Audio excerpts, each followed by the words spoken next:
Hi everyone, I'm here to present to you the new MLFlow plugin for Hamilton. It comes with two great features. The first is a standardized way to train model and save them to your MLFlow backend and then load them back for inference. And the second feature, the one I'm most excited for, is the new MLFlow tracker. It will allow you to add a single line of code to your Hamilton code and then automatically track all the metrics, figures, and other files produced by your Hamilton data flow into your MLFlow backend. I will show you that during this tutorial, and you will be able to see all of these results in the MLFlow UI.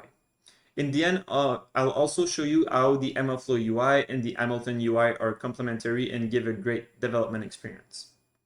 So here we have the MLFlow plugin tutorial notebook that was just added to our repository on GitHub. And I will be using the the Hamilton notebook extension. We made a video on that topic alone, so I will assume basic familiarity with it, and I will introduce the basic notions as we go along. So first, I'll just restart my notebook. We load the notebook extension, and then the first step will cover the training and saving of a model. And we start by defining a data flow that trains the model. If you're not familiar with Hamilton, you defined steps in your data flow as a set of functions, and the functions specify how each step depends on each other. So here we have load data. It returns a dictionary. And from that dictionary, we have X and Y. And we use extract fields to extract X and Y from the dictionary. And we have train model that will read this X and Y to produce a logistic regression model. What the Hamilton notebook extension allows us to do is to define this entire pipeline here in this code cell. This is why we have the cell to module. It's called an IPython or Jupyter Magic. And this is the name of the module, the data flow that we'll create, and we'll display it. So if I enter, we have this visualization. We're able to see that everything is properly wired together. Also, it's a regular Python module. So if you do model training.load data, we see that it's a function. It's a valid Python function. What's great about Hamilton is that here, your code doesn't depend on the Hamilton constructs itself, except for the decorator. So if you wanted to just use load data, just use train model outside of Hamilton, you could. The next step is to pass this data flow that was stored in model training to what we call a driver in Hamilton, and this is the object that will execute our code. So here we import the driver. We have a builder, so the builder receives the module's model training, and we have materializers.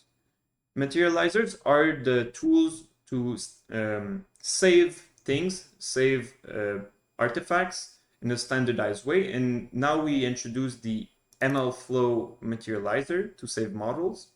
So we give it an ID. This is the name of the node in our data flow. We specify the dependencies. It will depend on trained model, the function we just defined before. And we will register the model as my predictor in the MLFlow UI, sorry. So if we hit enter, we see the updated visualization with the MLFlow model saver.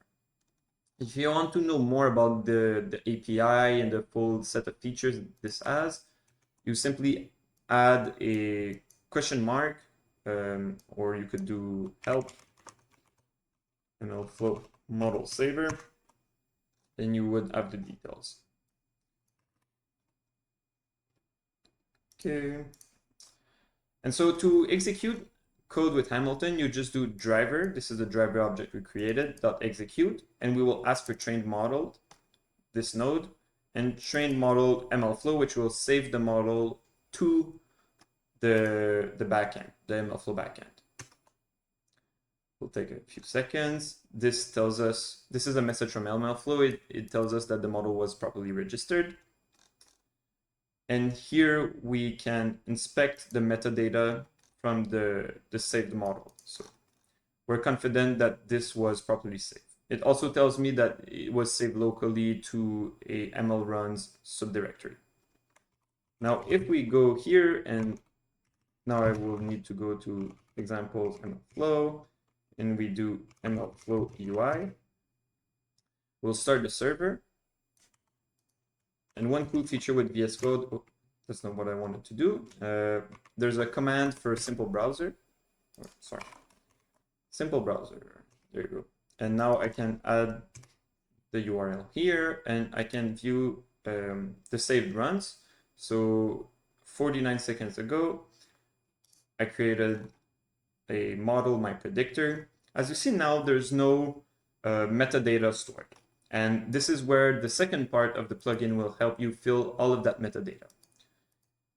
The important thing is that we have a registered model, and if we click here, it will go to the other tab, Models, and it will tell us that we have a model called MyPredictor stored. And here we can see all the registered model. When we click MyPredictor, we have two versions that were produced at different moments in time. Okay, going back to our code, so far we created a very simple ML pipeline and we saved the model.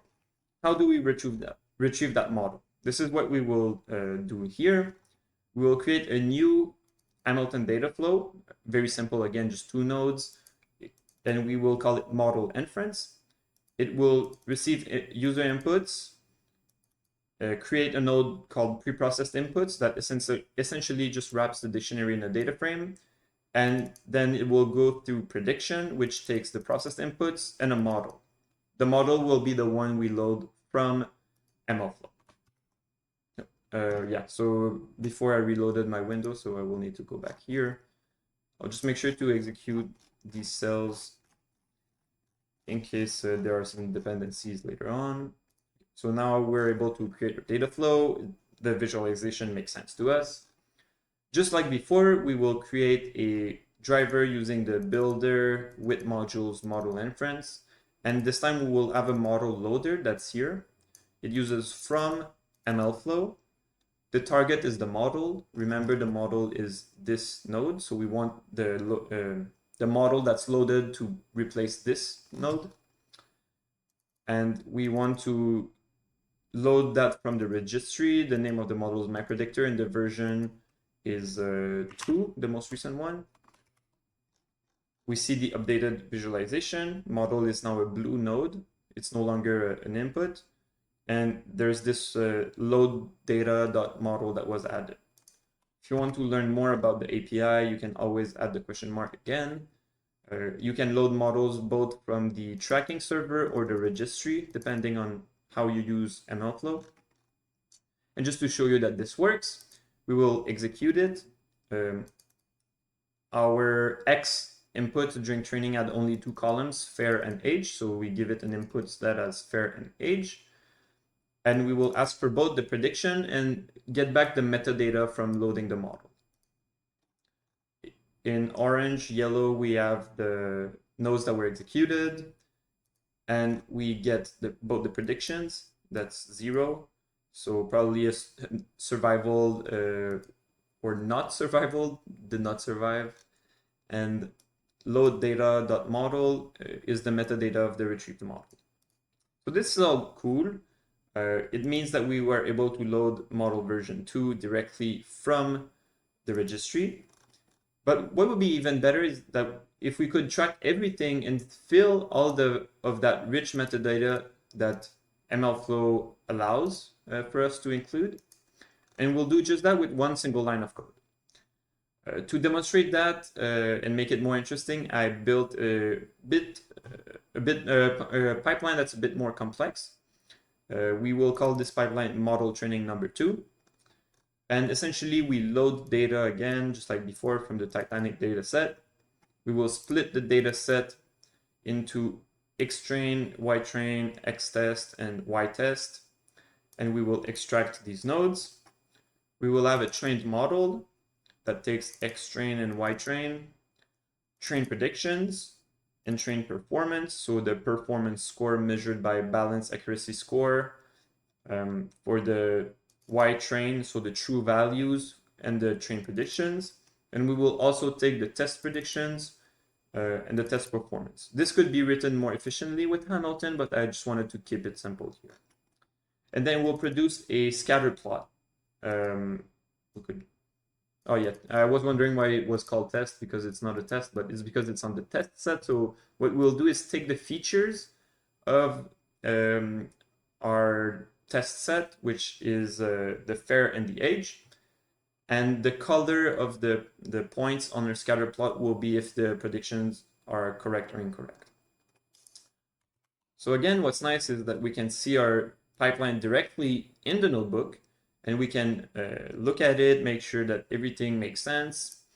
Another cool thing that now I'm talking about the notebook extension, you could do like display config and say orient top to bottom and give it here to display. And now we have it from top to bottom because sometimes it starts to be very wide and the scrolling feature is not always our friend. So we look at it, it's wired as we expected, and we will now assemble it. Again, assembling a data flow, however complex it is in Hamilton, is very simple. You just give modules to the with modules clause. We have a lot more nodes here, but it's the same, about the same number of lines to create the data flow and execute it. And now we imported the MLFlow tracker, and we won't give it any arguments or parameters because the defaults should be the right ones if you're working locally. Here again, we can visualize it, and we now have the trained model MLFlow saver. But the interesting part here won't be the fact that we can save our model, but it will be all the metadata that we collect and the metrics we collect. So if we look at the MLFlow tracker, we can learn more about what it allows. We can specify like the experiment name, the experiment tags, description, etc. We can even log the system metrics when executing the code. So now we'll ask for the trained model, and all the nodes that we will ask for will be logged. So we will ask for the trained performance, test scatter plot, and the test size fraction. So here it's an input, because if we look at this picture, this is an input. It's in a dotted line, dashed lines. So we will execute it. Shouldn't take too long. And now we have our plot. Also, if you want to inspect more results, we have results just to show you that things are there. It's a dictionary with all the things we care about. And just for the sake of it, let's have a smaller test fraction. In machine learning, if you have a larger training set, you might tend to overfit. So this doesn't always increase performance. And because of the randomness, sometimes you get more lucky if you have a smaller test set or more unlucky. So if we do like 0.5, our model is not great. Yeah, let's just say that. So I wanted to run it a few times to populate our MLFlow UI. By default, you have default, which is a reserved name. You cannot delete it. Even if you try really hard, it won't. But if we refresh it, you will now have Hamilton, which includes all the run where we had the Hamilton tracker. And I invite you to look at the columns. We don't care about this.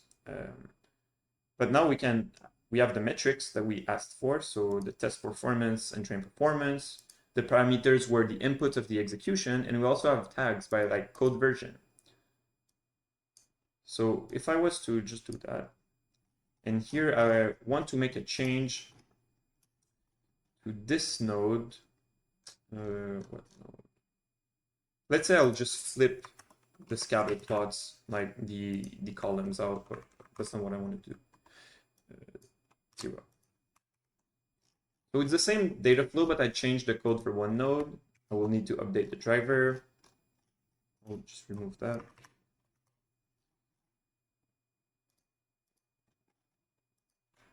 Now it should be flipped. And here we can reload. And what we'll see if we group, I'll make this larger again.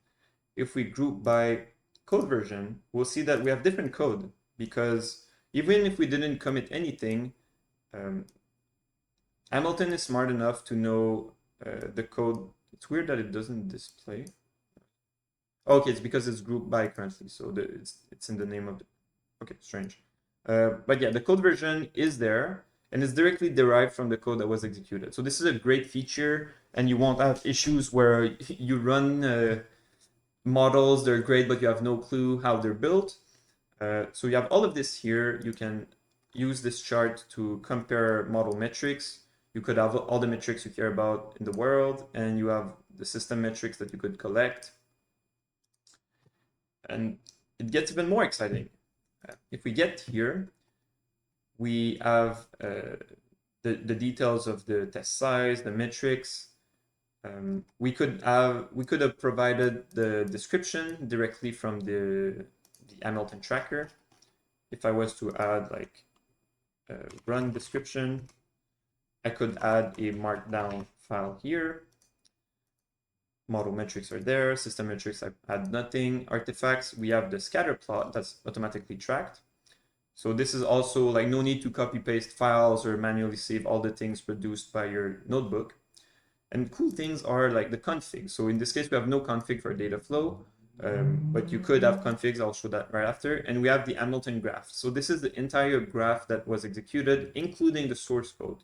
So if you ever are in a situation where you need to go back and you didn't commit code, I encourage you to use Git, but if it happens, you can reconstruct your code for execution from here.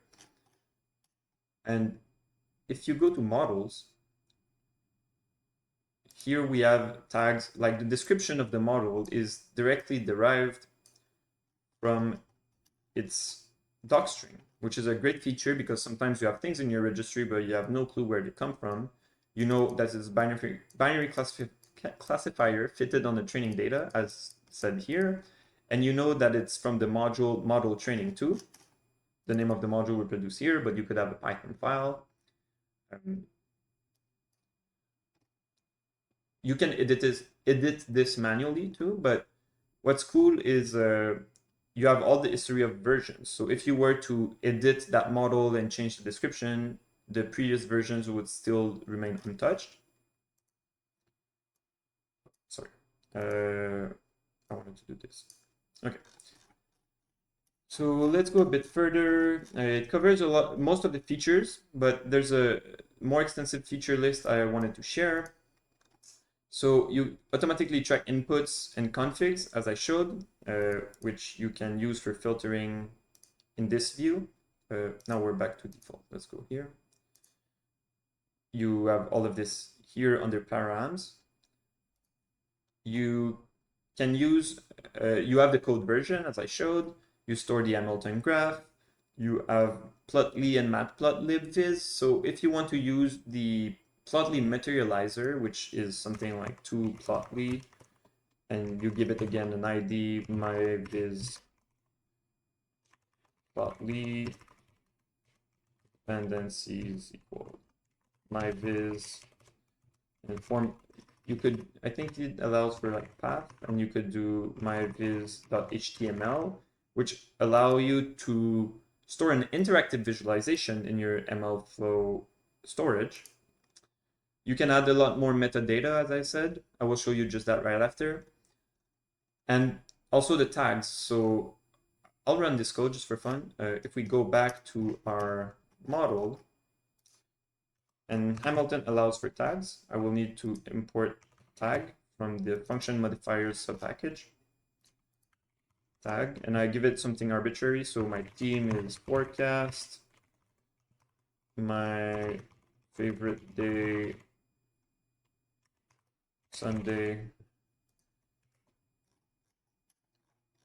Obviously make something relevant for your purpose. Okay, if we go back here, we will see again that there's a new code version because I edited code. And when I'll be here, same things. If I click on my new model, all of these tags are here. And that's very interesting because when you use MLflow, there are a lot of features for querying models and retrieving models, and these tags will help you retrieve these models. Yeah, and another cool thing, sorry, is when you do to MLflow, you can give it, well, I'll just say model saver. I was not imported again, so from Hamilton plugins MLflow extension.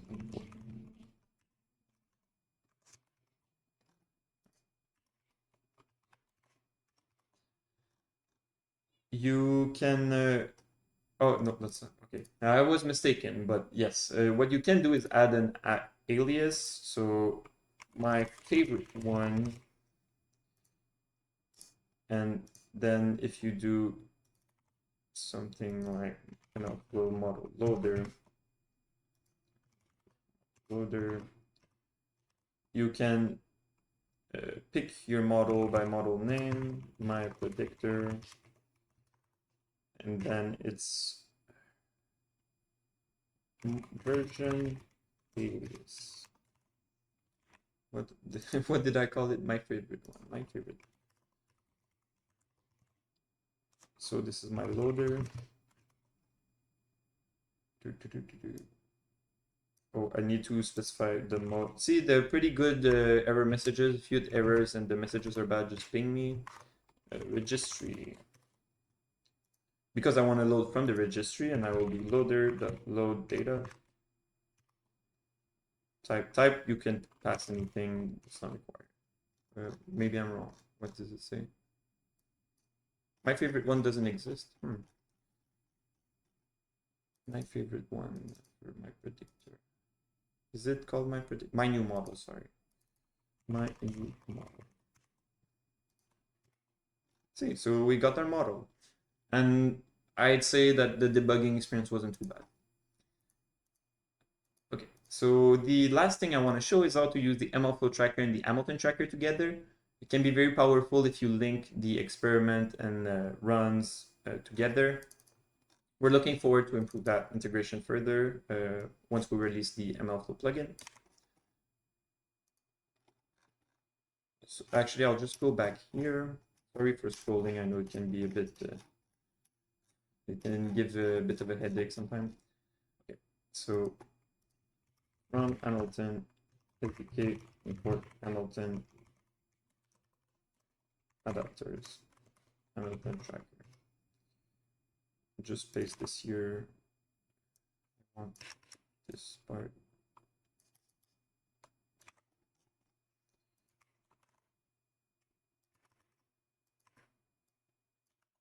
So if you never use the Hamilton tracker or the Hamilton UI, it's different from MLflow because it gives you observability for execution. It tells you a lot about your code version, the management of your project, whereas MLflow will store the artifacts. So together they cover like different planes, and it's very useful to have both, given that they're both open source, free, and they're very light to use. So I will add these values, and I will start the Hamilton UI. I'll go to the Hamilton UI.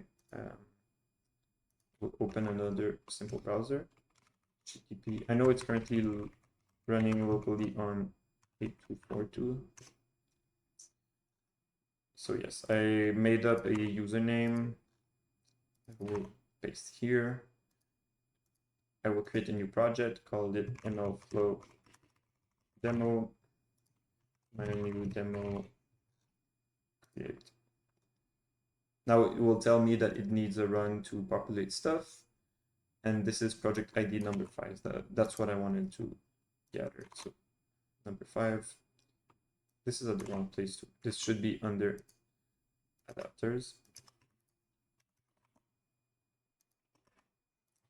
So project ID, DAG name, and that's something my example here. Yeah, so I need to give it an experiment name for the MLflow tracking. we'll call this experiment name Hamilton UI project ID. And then here I will have run name, tag name. So you cannot, run names are non-unique in MLflow, so you could have many runs of the same name. So this shouldn't be an issue here. So again, we just added a few lines for the Hamilton tracker, and we didn't have to change anything about our data flow. This is fundamental to Hamilton. We separate data flow definition from data flow execution. So far, like I want to put emphasis on this again. MLflow is not imported anywhere in this notebook for the matter.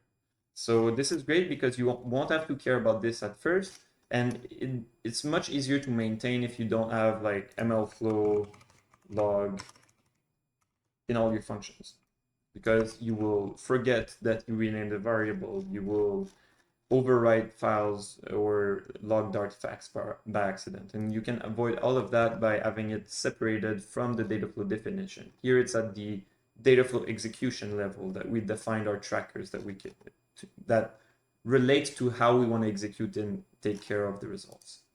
So with the same code, I will just execute. It says that it's currently being like it started and it finished properly. All right, sorry for the cut. I had a phone call coming in. So we were right after the execution. So the execution of the run is here. And if we go to the Hamilton UI, we see that we have the project, it's created. We have the version, so we have a single version of the code that was executed. We have the catalog of all the nodes and their types. So if they're a transform, a data saver, an input, we can click here and see the function that defines them. If you want to visualize the data flow, you can do so here. You could group nodes by their defining functions. So when we have a node that's splitted into 4 others and it receives an input, you can view it as a single block here. Can also view the function that defines each. This is very nice when you're trying to debug, for example, and you want to see how data and the definition of these artifacts lead to one another. And here you have a lot of information about what was executed. This is the high-level view. If I was to execute it multiple times, let's do just that. I will execute it again. Here it should, that's weird. Okay, so we should now have 2 runs. It will tell me that they have different run numbers, but they have the same code version. So I didn't change the code for them. We see that there was 15 nodes executed, the time it took, the nodes that were requested. All of these nodes should be now tracked in MLflow since we're using both trackers. Here we see all the nodes that we had to go through. So we did execute all the nodes to gather these values. And when you look at the results, let's take, for example, the X-train. You have the statistics that are gathered. And that's not necessarily something that you would have in MLflow. We know that there was no errors. We can look at the code and we can navigate in the code base by looking, okay, what's upstream? Okay, it was the split data set. And since it was a dictionary, like it returns as the statistics are in a dictionary. If we were to go downstream, we could say, okay, then we go to X-test. And then I want to know what's downstream of that. Well, there's the scatter plot. And currently we have no support for that, but we will keep adding more rich views in the Hamilton UI. So just to show you how things look in MLflow, it was 5,000. We now have Hamilton UI 5, which was the name of the experiment we set. And here are all the details for that run. So we have, again, the metrics that we can view here. We have the visualization and all the good stuff. So let me know how's your experience with using the MLflow plugin. Let me know if you have feature requests. I'm very excited about this one. So feel free to reach out on LinkedIn or via our Slack channel. We're very responsive and we're very eager to help. So